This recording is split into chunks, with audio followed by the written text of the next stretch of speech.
Hi, Jim. Hello. You have a lot of books and stuff behind you. I love it. Sorry, I'm in my man cave. That was not the intention. No, go ahead and introduce yourself real quick, if you would. Okay. So my name is Steffen Nyeland, and I've been working with Delphi since the start. Actually, I think I have let's see, a wasabi thing here, and that's Oh I my. lost the disc, but this is from the 14th of June, 94, actually. But before that, I was actually working with Paradox, and I'm an old product manager on the database stuff in Bolin.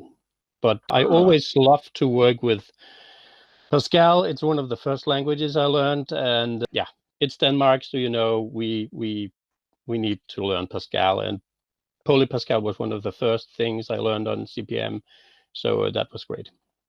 yeah. But Delphi has been my favorite and still is. I do a lot of other stuff, but I keep coming back to Delphi, and right now, I spend at least 8 hours a day working with Delphi. Wow. So, Wow. but not always with the things I love to do, but sometimes what I need to do, right? Hmm. But it's still in Delphi, so it's great. I guess what's more to say, I've been very happy with what Embarcadero and Idera has been doing lately, and I'm looking forward to where this is going. I was Turbo Pascal developer years ago, and I guess I cut my teeth in programming on batch files using CopyCon, Okay. which was, and I remember I discovered Edlin, where you could actually edit a single line and not rewrite the whole batch file, and I thought that was amazing. That was that was really cool. We did it on CPM, and that was the first Pascal compiler we used that was single line thingy, and Yeah, that was terrible. yeah. And then Yeah, I did some time in Basic, and then discovered Turbo Pascal, and just like, wow, this is amazing. And for a long time, I was just like, oh, why would you use anything but Pascal or Delphi when I discovered Delphi? And then I spent some time, and I've done a lot of other languages and spent a lot of time and learned there's a lot of cool things out there. But through it all, I really, really loved Delphi, and it was a lot of times I'd be like, oh, I'll just do this, maybe do this real quick in Delphi, and there we go. I fixed the problem. You know, and yeah, yeah. so I I don't think it's the first love thing. I really do think, and it could be a personal preference thing, but I really do think that Delphi is and Object Pascal is just a phenomenal language, phenomenal tool. Just great to be able to use that. It's not the first love, but it's maybe the longest lasting love, right? Yeah, yeah. But we still want more, right? Yes, always, always. Because that's also the good thing. But looking at other languages, and we should do that, or I do that a lot. But and then you think, oh, it could be great if we could do that also in Delphi. But then again, there's also, hmm, why make it so complex, or why announce something like a new thing when we have been able to do that in Delphi for many years? The whole component thingy on React and everything, that's kind of, oh, components are great. Well, they have been great for many years. Yeah, yeah, yeah. It is a balance, and I know that I spend a lot of time talking to product management about, oh, we should do this, we should do this, and I'm actually, I just got an email from so I report directly to Otness, who's the general manager of all of the Mhm. developer tools, and I had CC'd him and product management on an email about some thing I'm doing, and they're like, oh, I don't know, the product management had like, well, we got some concern about this, and I don't really have time to do this. I'm like, well, it's just kind of FYI, and Otness sent me emails like, you're really good at being very energetic and very excited about things. Let's not distract product management with this right now. I'm like, okay, all right, I get Yeah. that. So I spend a lot of time talking to product management about things I would love to see them do, but they come back frequently with a good measure of a different perspective of why, well, we need to focus on this, or this is important in two, or this is why that's not always a good thing. And frequently I'm like, okay, yeah, that's right. So So Jim, we are going to have fun, right? And they are going to be our sanity, right? yes, exactly. Yeah. Yeah. I guess So you're having the greatest job ever in the world, having fun, but busy, busy, busy, I guess. yes, so busy, so busy. Always stuff to do. I just last week was talking with Otnus, and actually he was the one that suggested doing this, and this is kind of something I wanted to do, is these chats, but just never. I don't know. It was one of those things that's like kind of rolling around, like, I gotta do this, I want to do this, and he's like, well, what if he just did like this? And I'm like, oh, that's a really good idea. Mhm. He's always got a good way of like just kind of cutting through it and like making sense of things. But anyway, he also was like talking about this open source project that he found that was a C++ IDE. The That shed, was, the dev shed, what's that? a dev shed, or Yes, whatever. exactly. Yeah. Yep. Oh yeah, Yeah. you were the one that, yeah. And then I'm like, oh yeah, Delphi is always used a lot in ID. There's a lot of IDs out there that are written in Delphi. I don't know what it is about that, but it seems to be a real popular thing. And I told him about PyScripter, and he's like, oh, you should track them down and talk to them. I'm like, okay, so I'm working on that too. So there's always so much going on, and there's always this, let's go do this, let's go do that. Hey, follow up with these people. Why aren't this going on over here? And it's makes my head spin. So Yeah. it's all fun stuff, and that's the thing, is frequently I find it's like, if I see a holiday on the calendar or think, oh, I need a vacation, I'll be like, yeah, and then I can catch up on talking to MVPs and writing this blog post. So I Yeah. used to joke when I would go speak at conferences that before I was a developer advocate, I would take vacation time to go speak at conferences, and now that I'm a developer advocate, I don't know what to do with my vacation time. You have vacancy all the time, right? That's right. That's When right. you do what's fun, then it's good time. So another thing about me, actually, I also live on a farm, and we have horses, so that also takes a bit of my time. I'm sure it does. But now the kids are grown up and left home, so that puts a bit of spare time in, I guess. Alistair Christie down in New Zealand also Hmm. has, I don't know if it's a farm or has land with animals. Yeah, I saw him doing the Delphi 25th when he walked around and talked Yeah. session. Yeah, it's a great country. I would love to live there. The weather is better than in Denmark, at least. But there's dangerous animals, I guess. We don't have Yeah. that in Denmark. Oh, really? So No. I think warmer climates tend to have more dangerous animals, and we oftentimes think Australia and New Zealand have the most dangerous animals, but actually it's countries along the equator. Like Brazil, I think Hmm.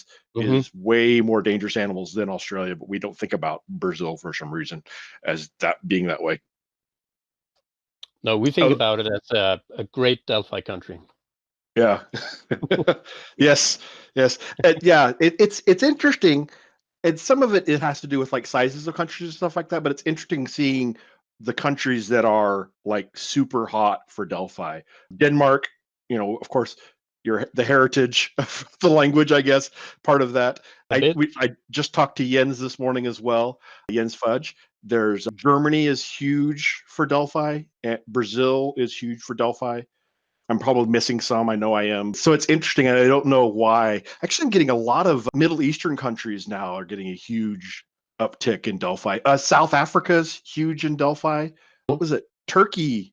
Yeah, Turkey just standardized a lot of their schools on Delphi as Yeah, well delight. now. Yeah. Yeah. One of the things, though, I love that Alistair did when he did the Delphi 25 and walked around his land, because it's one of the things I love about MVP program is every MVP brings something different, right? Both from a technical side, but also from who they are as a person side, a personality side. And I like that. I mean, it is about what you bring technically. The MVP program is, but I love the personality and the non-technical side, and how that also colors your interactions with the community and stuff. So that's exciting. Yeah, I think it's great. It's a nice bunch, all of them. Mm-hmm. Yep. So I'm looking. This is like a Iron Man box set behind you or something there.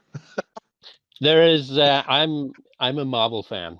Been Yeah. for many years. Yes. Sorry about that, but No, this is great.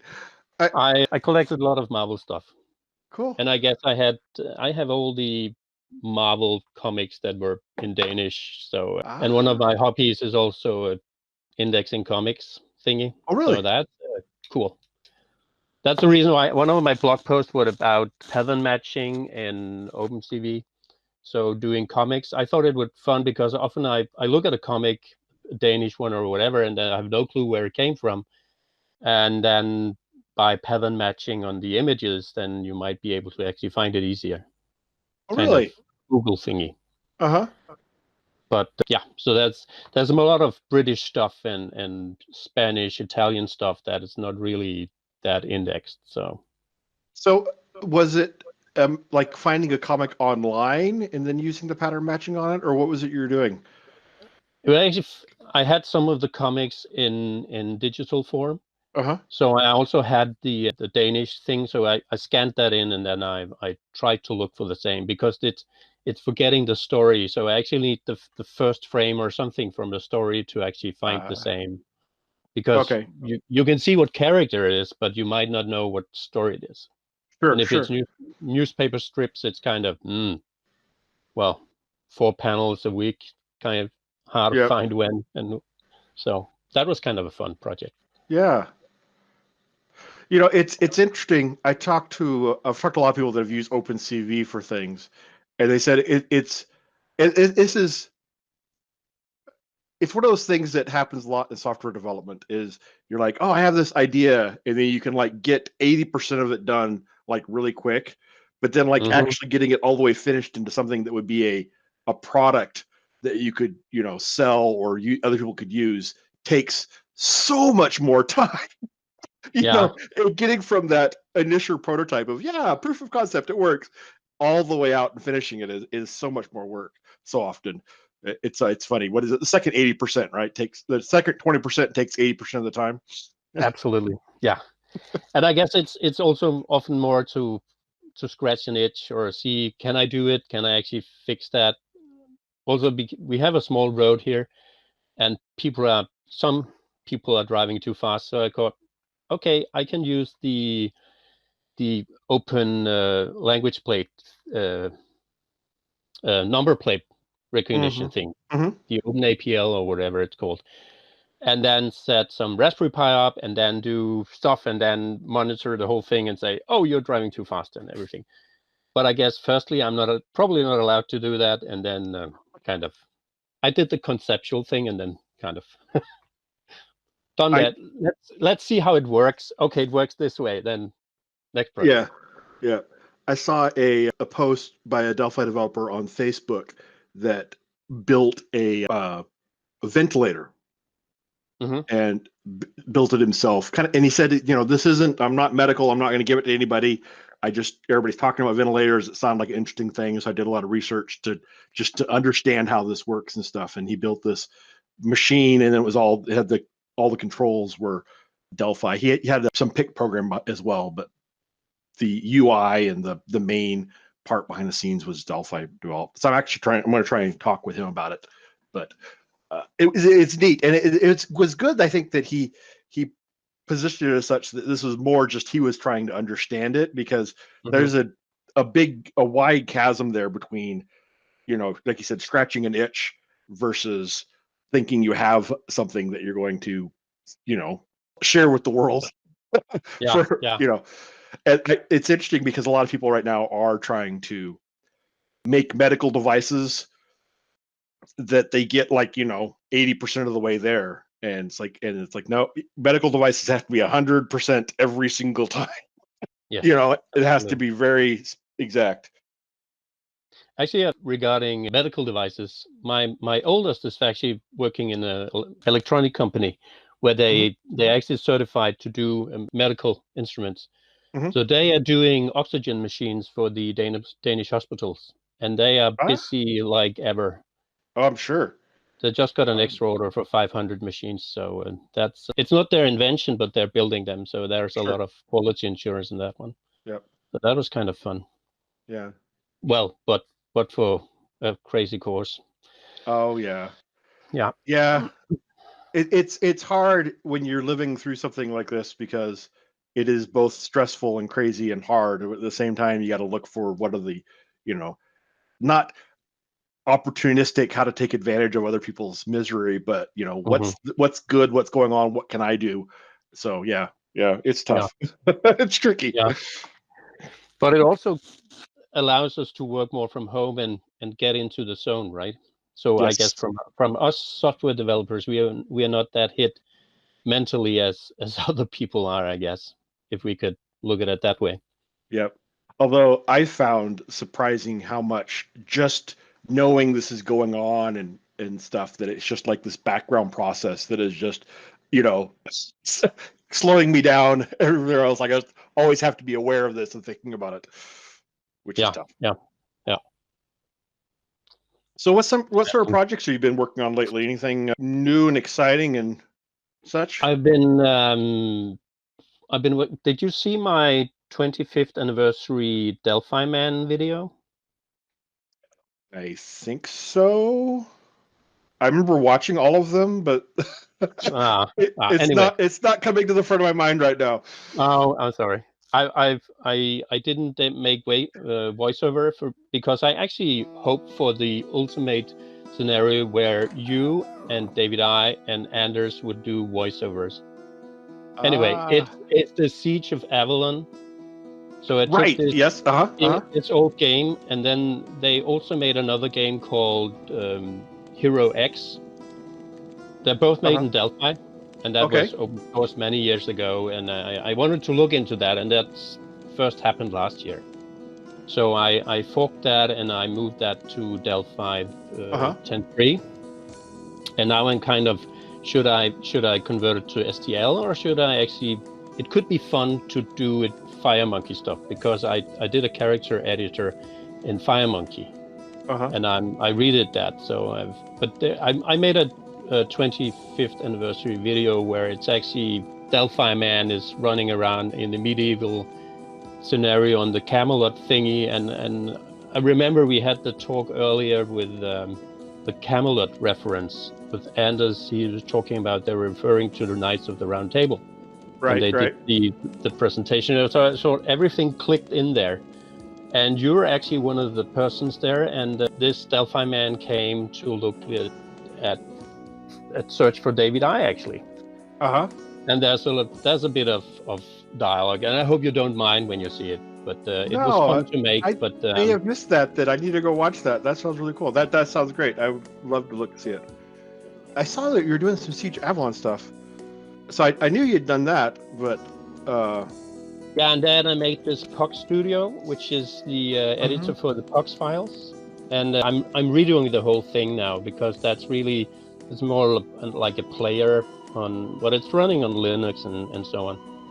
So now I'm making more that it's actually reading in. I put on the German forum.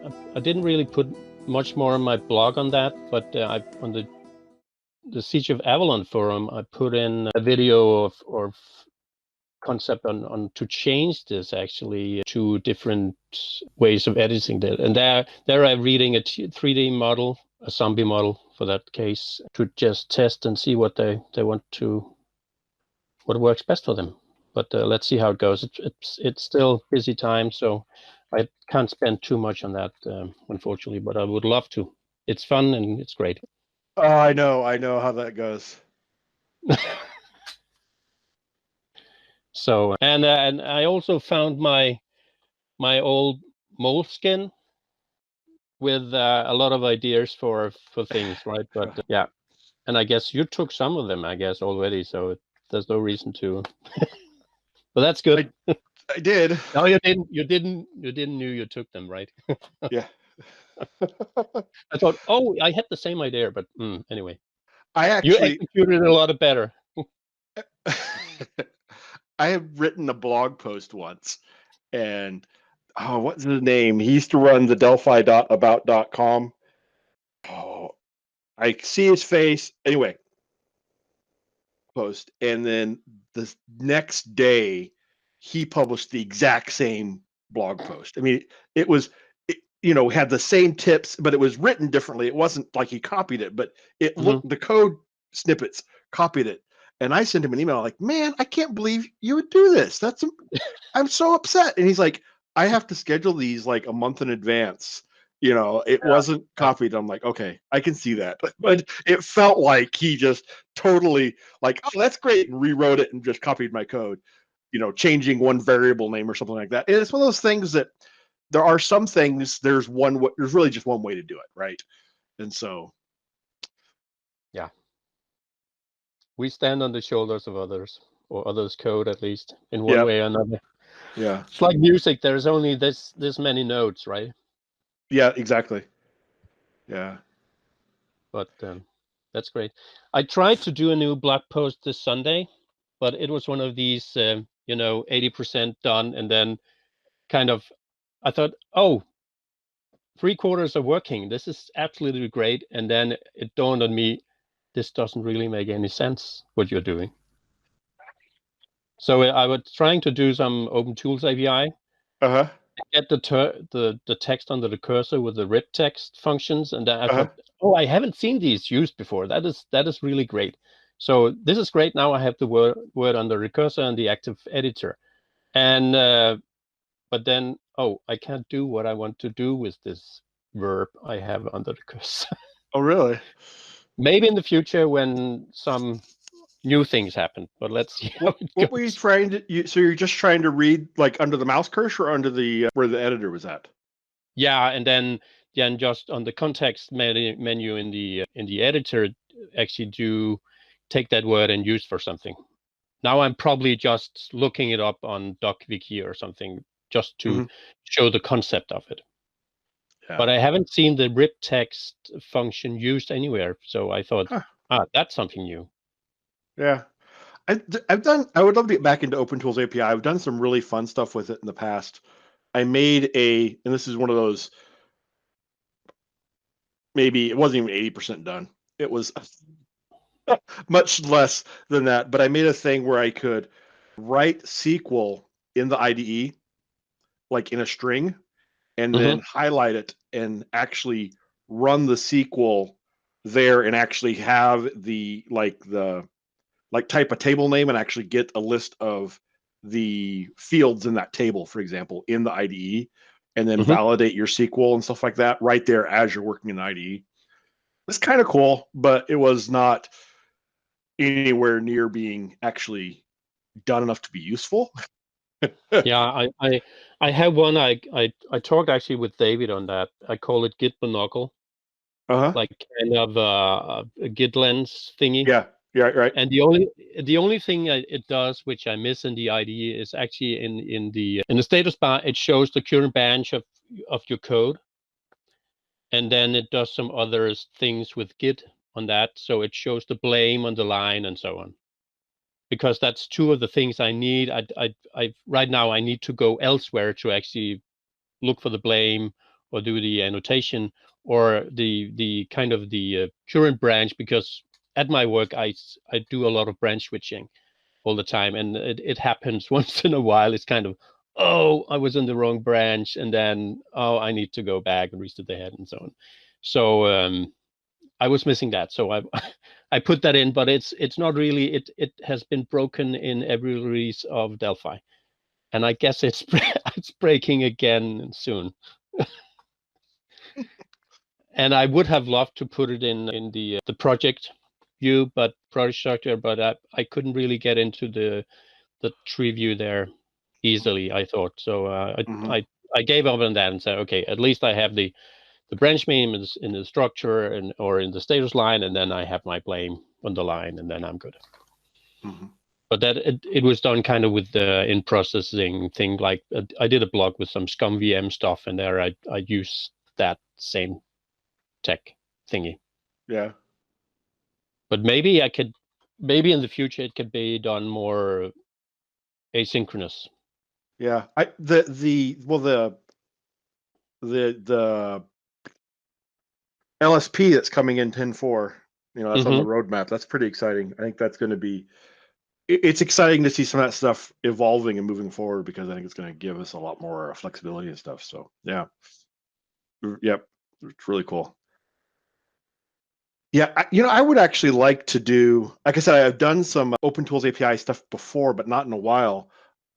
I kind of like the idea of, and actually, was it Uwe that just wrote a book on Open Tools API or a collection of articles or something like that. I think That's wasn't it David Hoyle. David Hoyle? That's right. David Hoyle did that. Yeah.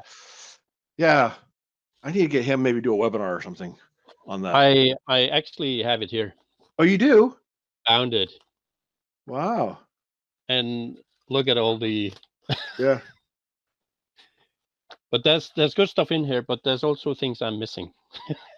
But that's how the world is, right? Yeah, The it is. one It thing is. you're looking for, it's hard to find. But Yeah. I guess, yeah, and David Millington made 2 great articles also when when he did the Parnassus stuff. Yep. Yeah. So I was thinking it'd be great to collect some of that up, I don't know, get some more, because it's one of those things that we did. There used to be back in the day. Ray Konopka wrote his book on components in the Open Tools API before it was published. The Open Tools API was standardized, but some of that's changed a little bit. But for the most part, a lot is the same. But it's one of those things. It's like, oh, we need to get kind of a refresh. What's new? What's going on? But of course, it's one of those things. I am terrible with names, but she just wrote the book on memory management. Yeah, Delia. Yes, she just wrote the book on memory management, and then the memory managers are all changing it. Sorry. I guess it's only 30% of the book that's lost on the ARC part. It's still relevant, very much. It's very good thing. It is. It's a good book, and she's very smart. Yeah. Oh yeah.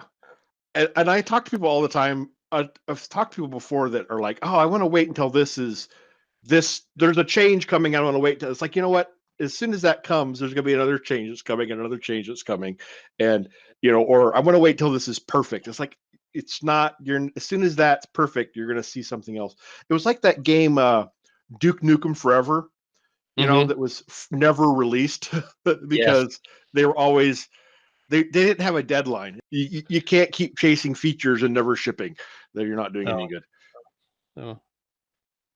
Yeah, that was, but it eventually came out, I guess, but then it kind of sucked, I guess. Yeah, well, what came out was another company. So the original company went out of business. Another company bought the rights and made something within the title as the hit because they owned the rights. It was not I don't think there was anything of the original development. I may be wrong. There may have been parts from the original development that had been worked on that made it into there. But my understanding was they just made something with that wasn't actually any of the stuff that had been developed. And that's the thing, is as they're developing it, because in gaming things change so fast, they just keep, oh, well, there's something new. They'd throw it all away and start over, throw it all away and start over, throw it all away and start over. And their timing is also critical, right? Because if they come out, release at the same time as another blockbuster, it's kind of, unnoticed. Yep. Or if you release it right as there's a big industry shift, right before, oh, there's a whole new platform. Everybody's on this platform now. Yeah. Adventure gaming instead. Yeah. It's tricky. I've watched a few of these YouTube videos. Gosh, I'm trying to remember who's doing it, but they're like going back and interviewing people that had developed some of these really popular games, like Prince of Persia, the original Prince of Persia. Actually, probably all of them. But they talked about the release. Yeah. And I didn't know the original Prince of Persia way back when it first came out on the Apple II, I think it was used motion capture. They actually did motion capture for all the animations, and then he manually traced it out, but he actually captured real movements, which when you play it, you can see this. That was one of the things I remember about it. The fluent animation in it, or I think I have his book, or he made a diary, I guess, Mercer. Yeah, that's right. That's right. Yeah. He talked about that.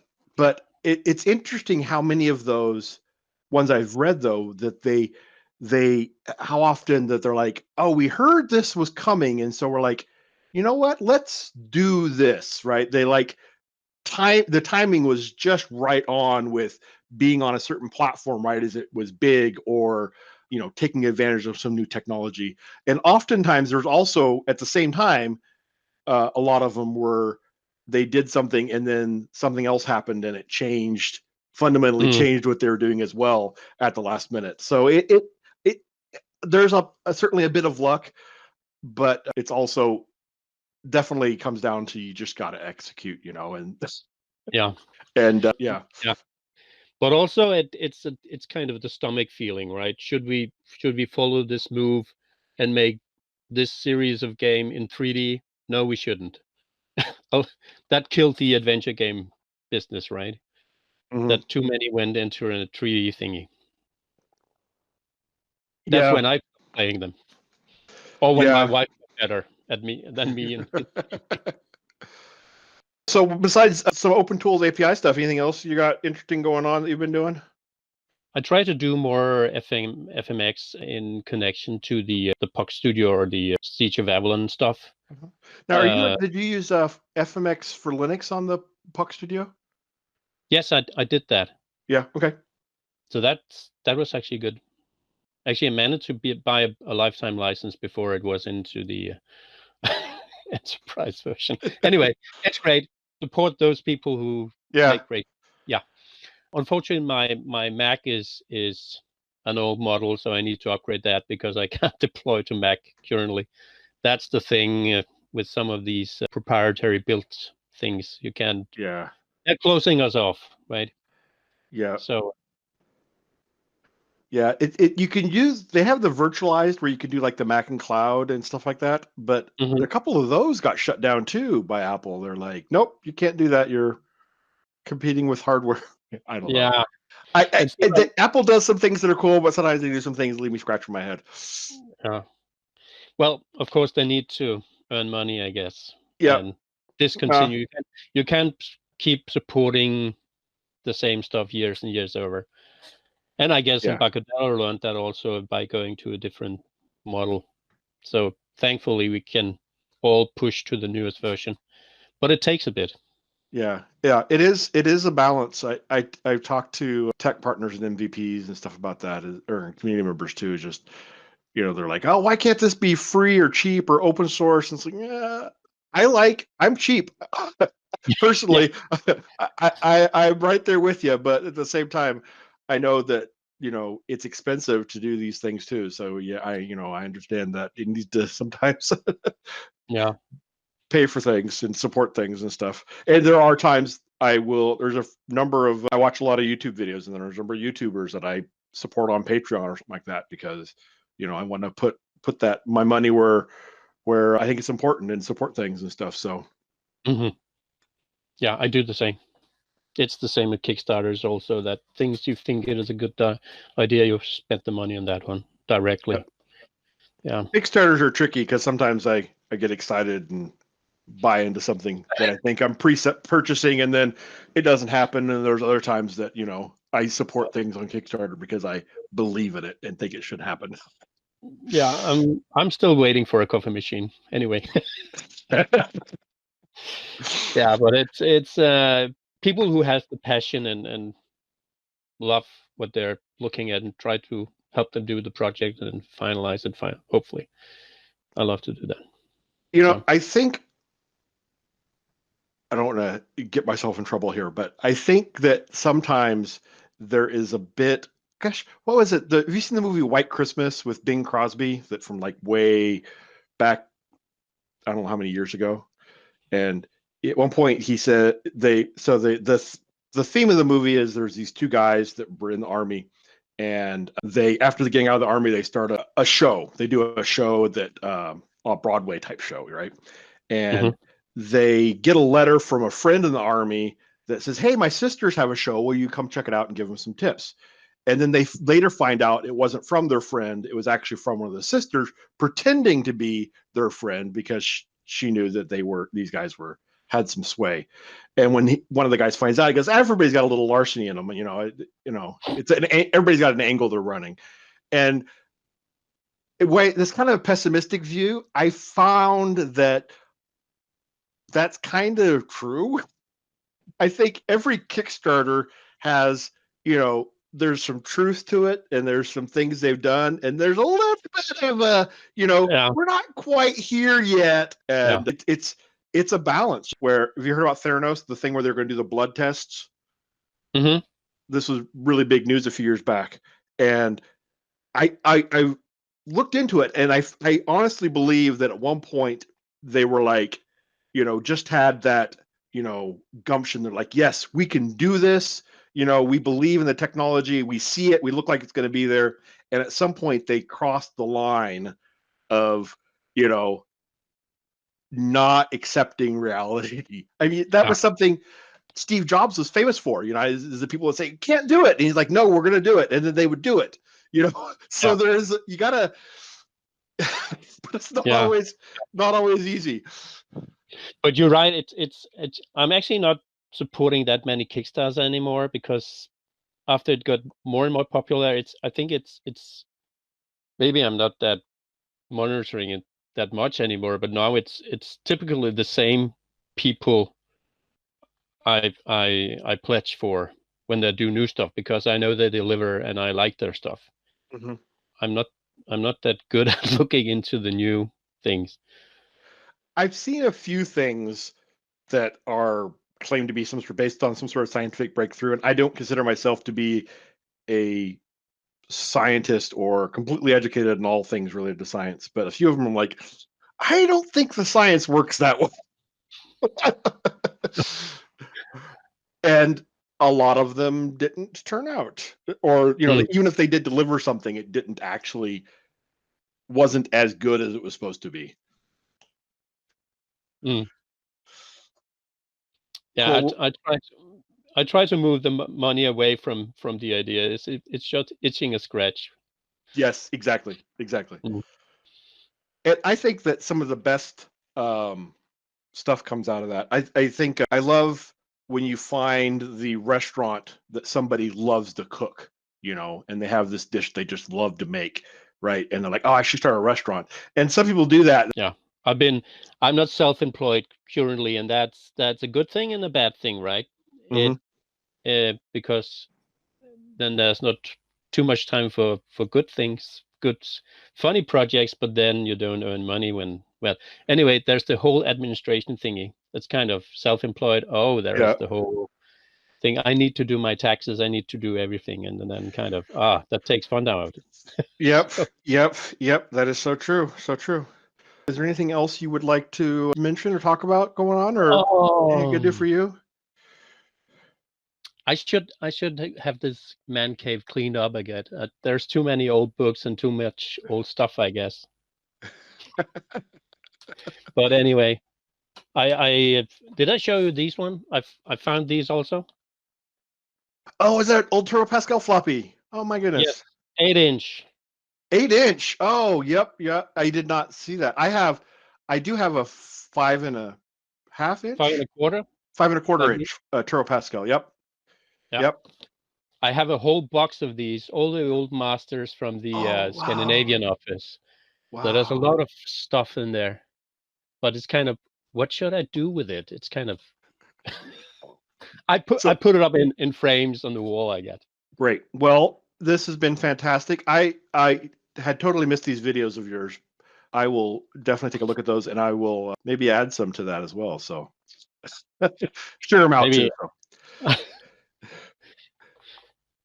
So okay. Yeah, thank you so much for that. I appreciate it that you gave me those and that you did that. So that was funny, and let's do something again sometime.